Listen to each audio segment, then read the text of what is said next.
Okay. So walk me through the your story. When did you first start following, not just running, but when did you start like watching Wind Waker runs? Yeah, sure. I feel like this is a pretty like interesting one. I like never watched it at all before, like at all, which is I feel like it's pretty random. Like most of these people that you're probably going to talk to have been around for like forever. Mm-hmm. They've been watching or running since like the run was like 5 hours, 4 hours.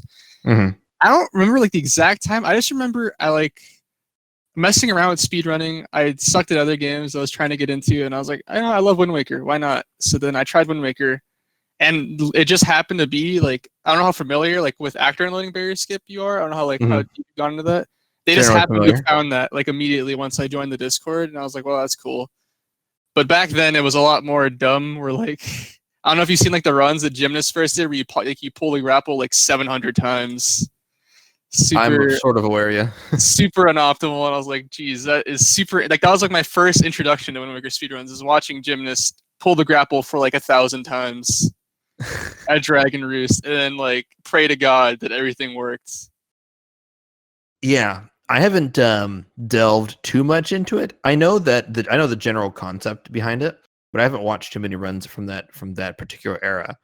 So, but that was like the new hotness, right? They're like, we finally did it. We can finally get past barrier by doing this really stupid random trick where we have to spawn in 1,000 arrows that don't unload until we fill up the actor list, and it literally can't load in the barrier. You know? Yeah, it was pretty crazy. Like this Discord, like the Wind Waker one, isn't like the most active, but like there's definitely some like diehard people, and like there's always there to like help you if you need it. But back then it was like popping, like it was just found. Everyone was there. It was crazy, and it was like a mad dash to like find a better setup, because obviously the first one was like so like unoptimized and annoying. So then, did you try to learn that route at all? I personally learned like the I guess like the quote unquote like optimal version. It took me a long time of learning because the game is so like difficult, I guess. Like usually most people like nowadays there's like a lot of new beginners picking up the no MSS run. But back then that like that wasn't a leaderboard category, and two, I don't know, I just decided to just go for it, and that on its own took me like months just to get used to, which is annoying. So by the time that I caught up to like being able to do a run, it was already pretty optimal, to the point where all you had to do was like pull 70 grapples at Forest Haven and then make sure you swim through a specific path, and then it'll work. Yeah, so by the time I learned, it was the optimal route, like to where it is now. If you wanted to run AU actor unloading, you would do that route. Okay. All right. So how does that actor unloading, like the time in the Discord when things are popping, right? How does that compare to whenever the bomb push method is found? Oh yeah. So yeah, that was like, I want to say that I don't remember. You know, like the exact date. Actually, I guess. Let me see. Like, the year. I know that the bomb push was like 2019. I don't remember if the actor unloading was the same year. It might have been, but like a couple months earlier. I have a video by Bowser's board from January 30th, 2020, from when the bomb push stuff is found. Okay, so I think the actor unloading was like 2019, and then the bomb push was like very early 20s. Okay. So yeah, I think if I like remember correctly, it wasn't like as crazy, because like, you know, finding barrier skip, like, you know, that's insane, like just finding it in general. But definitely like a bunch of runners came back and like was like, wow, that's a lot more, you know, doable and manageable. You know, all you have to do is just drop, like, the setup is still pretty precise, but like it's completely in your control now. Like with the actor unloading, you could do it perfectly and still could just like not work, just because you know, it's dumb. And like maybe like small things such as like footprints on the ground when you're wet coming out of the water, that like even stuff as small as that could mess it up, and you would never know until you get there. So it was super annoying. So a lot of times you'd get there and actor unloading, and it's like, wow, it didn't work. Or like, even if it like does look like it works, you'd have to reload the room over and over again until the barrier is gone, and that could have taken 1 try, could have taken 10 tries, like who knows. But yeah, it was definitely, I think it was maybe not as popping, but it was more like, wow, I can't believe, like, and not that it wasn't like that it's simple, but like it like the bomb push looks simple, but it's like complicated. But like, wow, the solution was always that.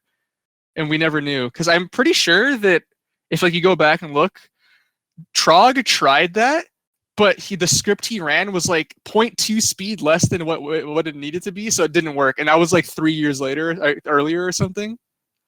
So like if he tried it with like a little bit more speed, it would have been found like years earlier. Yeah. I was talking to Bowser about that. So it was like it's just because it's so precise, right? Yeah, so you need the right position, you need the right angle, and you need the right animation frame. Like those 3 things need to be perfect for it to even work. Because like apparently like when like Link pulls a bomb, he goes through this animation cycle, and like you need a specific frame of that cycle in combination with the perfect position and the perfect angle. So it's like, wow, it's so crazy.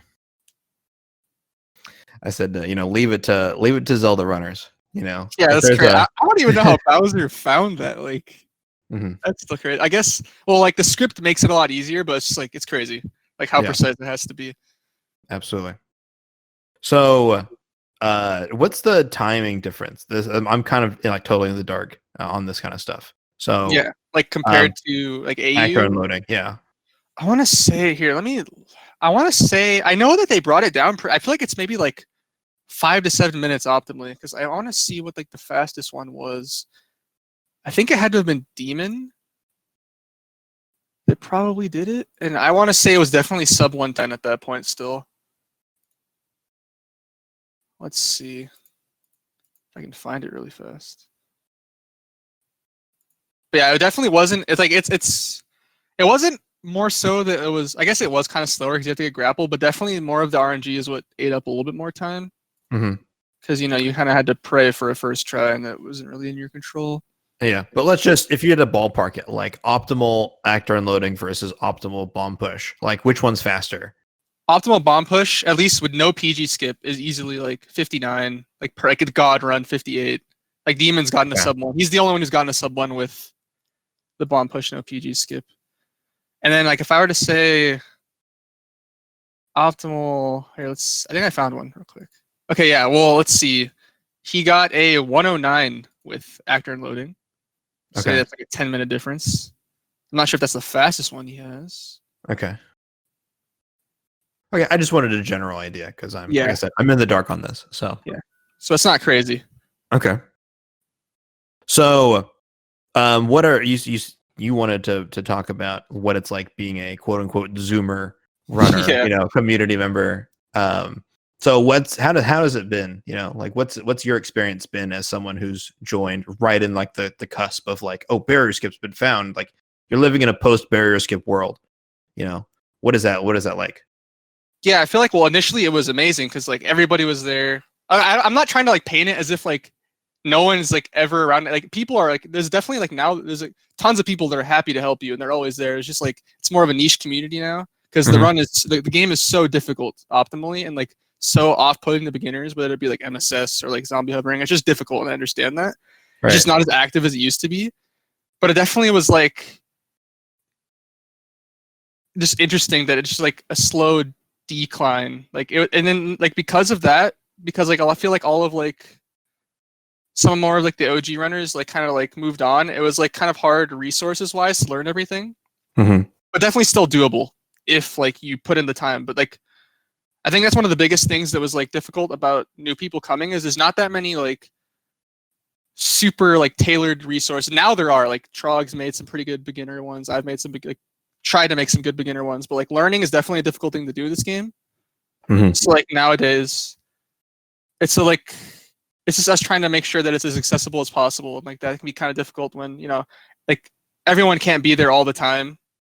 So it's just like trying to make sure we can help as much as we can. I get you. Yeah. There's definitely a lot of it's the harder the tricks are, the harder it is to get new runners. That's sort of the inevitable death of a speed game is that it's so optimal, so hard that only the top level people want to do it, and then it's like that's not even getting into like PG skip too. That's a whole nother like god awful part. Well, like it's fun, but it's annoying. But yeah, like we get like a lot like the main thing that happens like someone will come in to like okay, I want to learn this game, and they're like, okay, that's cool. Like we love new people, but like they like learn about MSS, and they're like, oh god, like and then like it usually ends there, which is super nice that we have like the no MSS category now. We're starting to get some like new people do some runs, but still, it's very like zombie hovering is pretty dumb. If like it takes a while to like get used to, but once you get used to it, it's pretty chill. Gotcha. MSS is Master Sword Skip. Oh, yeah, that manual super swim. Manual like, super swim. You ever see like the beginning where they pause a million times? Yeah. Okay. It's pretty annoying because you have to do perfect like frame perfect pauses, and if you do an early pause and it eats your input, you can lose like 50 to 100 speed just like in a flash, and it's just like wow. Oh jeez. What was the point of the last 3 minutes? You know. And there is a way to do it unbuffered, where you just flick the stick as hard as you can, but only like 2 people can do it optimally. I can barely do it. Jesus. But like the first and second place runners, they can like for like a comparison, optimal pause buffering is 10 minutes 30 seconds Wind Waker time. Unbuffered is like 7:45. Like you save a lot of time. Yeah. If you're just like if you have like the gains in your arm, you can just like flick really like you can flick really hard and like you're buff. I don't know. That's nuts. I can't imagine people do that like unbuffered. That's the strat. Yeah, I try, but like it's so hard. It is so difficult. Yeah. So tell me, you had mentioned Puppet Ganon skip, right? Yes. PG skip? Yeah, that is a trick that can be implemented. It saves like 5 to 6 minutes. So like, that Demon's optimal bomb push was about like 59 minutes, 40-ish seconds. The world record's like 53 minutes. That's like the difference of PG skip. It saves that much time. But it's ridiculously... Well, I wouldn't say... It's super difficult to learn, and it's super annoying. The smallest mistake, and it's just run dead. So it's really off-putting and annoying, but like it's not an insanely impossible trick. It's completely in your control. There's no RNG. If you do everything right, it's fine. It's just like... It's like a YOLO. You get it, you save 6... Because if you skip PG, you don't have to get light arrows, so you can also skip quiver. So all those things combined... You can save like 4 to 6 minutes depending on how good you are at mashing. You skip the fight, you just hover to the top, and like you have to do a chain of like bomb drops to like change your angle. It's like super weird if like you watch a video, and then you just like for some reason there's one fairy pot at the top level of the PG room that you can blast yourself into and land on a fairy. And then Okay. So it's different than like the HD one, right? Oh, so the HD one is where they shoot the morph, right? Are you familiar with that? I actually don't know because I always thought they shot the pot and then the fairies had to like fly upwards. Oh, yeah, okay. That's an old thing. So back in the day, like in HD, you'd shoot the fairy. It's called like fairy hover, I guess. Yeah. You shoot the pot. You put the pot below like the ledge. You'd shoot it and pray to God that the fairy would go into you. But it was like it was like a crazy like less than 10% chance that even worked. Yeah. So there's better ways now. So like now, the main thing you want to do is just get to the top of the room. But it's not possible if you don't have... Well, you can get to the top if you have grapple, and you beat PG pretty easily. And then you just do... There's a new way to like use... Like there's little enemies up there called morphs. And there's a way to manipulate them to get hearts so that you can get a heart up there, and then you can just zombie hover into that instead of the fairy. Okay. But yeah... Basically, optimally, you always usually skip grapple. So like, well, I guess HD gets grapple, but that's different. But like, there's 2 methods to do PG skip. One is like, if you can shoot the morph through like the platform below and hit it with the fire arrow, and it can go into the pot and burn the lid, so you can use the fairy pot or you can use the warp pot, and that skips the fight. However, it's like a 38% chance, and at least in... Well, I guess in both games, you need to get out of bounds of the room. And that's only really optimally doable in HD, so that's not a thing in any percent. Okay. You can't get out of bounds in the room. You can in like other categories. So like the current method is to zombie hover all the way to the top, do some fancy movement, get to the fairy pot, and live off of that, and then you do morph hover again. Okay. And that's the current, right? The current route with any percent, which is complete optimal. You skip the sail, you skip the quiver, you do PG skip. It's pretty intense. Like if you watch like the world record, it's like insane how fast they do it. Mm-hmm. It's nuts, bro. Where do you see the run going any further from here? Like any other tricks on the horizon that could potentially be implemented? Tricks? Well, okay, actually this is like not for this route, but pretty funnily enough, there was a new okay, so if you don't do PG skip, you do the Morth hover shot. I mean the fire arrow shot, because you can get on like the level below it, so you can hit the Morth. You don't have to go out of bounds. Mm-hmm. And usually like you'd have to pray to God it's RNG, like it works. And there is a backup where you can hover up, suicide, drop a bomb, and blow it up, but then you have to come back because you die, but then the pot's open. But literally like 2 days ago, I was watching someone's stream for like they first time did this, like they were doing the route. And there's a fairy pot up there too, but it was always assumed that if you land on it, because if you land on it and you get hit by a fairy, but it has to like fully revive you before like you come back to life, so you'd still just die on the ground because you die frame 1. Mm-hmm. And it was found out that like at least when you go to the room normally, there's a cutscene that plays when you break the pot, and it just lasts perfectly long enough to where the fairy revives you. Wow. And that works. And he did that on accident. Like I was just watching. And like he did it completely on accident. If I wasn't watching, I don't know if he would have told anyone. And like he didn't even know what happened. It was just like, oh my god, and everybody's like, wow, a complete accident just happened. But like regarding this, like the optimal route, I don't think so. I can like optimally it can go down like maybe like a minute, but like I don't know if anybody's like mentally and physically ready to even do that. I know Aloha. He's the second place runner. He's doing some attempts, and he's like world record like contention every day he runs. But he's pretty much it. Like I'm the only other the active runner that does the optimal route, and I'm not even close to them. Like they're in completely different leagues. Mm. And Iwabi, the world record holder, doesn't like. I don't blame him. He doesn't seem interested in coming back unless someone beats his record. Yeah, the more I hear about it, the more I'm like, man, this run sounds brutal. You know? Yeah, like, the more optimal it gets, the more brutal it gets. Like you cannot like mistakes in this game. The mistakes you make cost minutes, and like they happen within frames of like input time. It's a good way to say it. It's probably gonna find its way into the video. Cool. Yeah. Okay. Foreshadowing. Spoilers. There you go. Is there anything else you wanted to talk about? I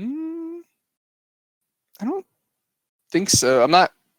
It's hard for me to remember everything. It's a lot easier. Like thank you for asking like pretty like easy questions. It's like once I have a question, it's like super easy to answer. But like on my own, I don't know. Yeah, I mean it's just the general nature of interviews. Although I will say there are there's like two main types of interviewees, and one who are like, oh yeah, ask me anything. I'm a wealth of knowledge. Like just ask me something and I'll talk. Yeah. Right. And then there's other people who are like, I have a lot to say, so shut up and listen. Right. Or I'm like, tell me the entire story. And they're like, oh, it was a sunny day. I'm like, oh, okay. I'm sit back. I'm definitely the first, especially since I am like a Wind Waker zoomer. I don't have that wealth of knowledge as someone like I don't know, like Woofer ZFG. He's like been around. He's like probably like an encyclopedia of like Wind Waker. Yeah. He probably knows all that stuff if you talk to him already. Yeah, we did a short. Oh, I say short. We did a call with him just to sort of like get a baseline of like where we're going with this, and he was just like talk. So, but yeah, I think the big things that are like to like look at is like it started with AU, like actor unloading. Mm-hmm. It was like slowly optimized because like it was really steep at the beginning. It became pretty fine tuned to like optimal RTA viable setup. Went to bomb push, and then after bomb push, it was like, okay, I think it was, I want to say if it was Aloha or Wabi, or maybe Ian. I think maybe Ian was the first PG skip one, but it was like, okay, let's see who's crazy enough to implement PG skip. And that's kind of where we stand now. That's like the timeline of like optimizations. Okay. That's a good way to put it. Okay. Oh, I guess real quick in there too is sail skip. That's a thing, but that could go either like you can do PG or not and still skip the sail. Okay. I guess it's a small thing I can add. Yeah. Usually, I don't know how like so like in the route, you get bombs early by doing Great Fish cutscene skip. Mm-hmm. And then the outcome of doing that is you end up on coral, like a good distance away from Windfall Island. Like you're in that quadrant, but like you can't swim to there. You have to like get there somehow. And usually you sail. Like because you get the sail and then you just sail over there. But you can skip the sail and save anywhere from like depending on what the route you're doing, anywhere from like 30 seconds to like even like a minute. I don't know. I'm not like too crazy like accurate on that time. And you do another unbuffered manual super swim towards the island, and you can do that and save time.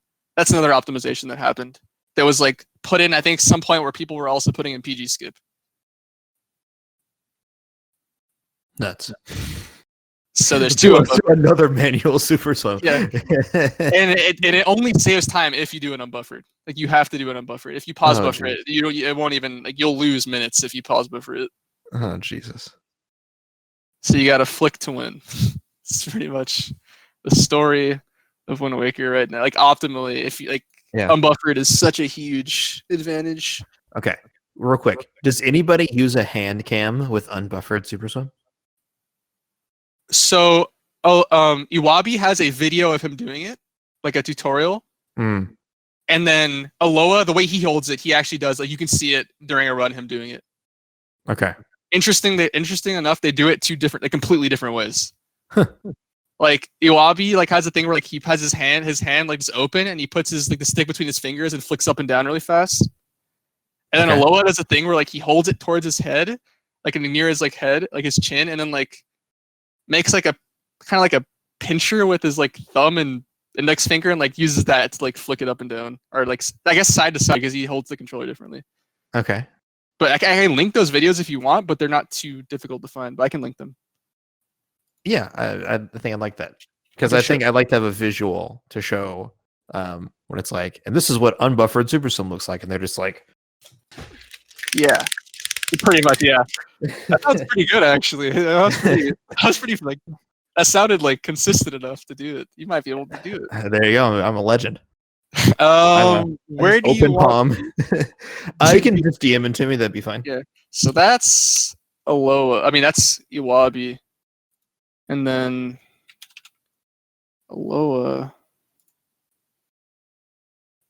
I'll just look at his world record.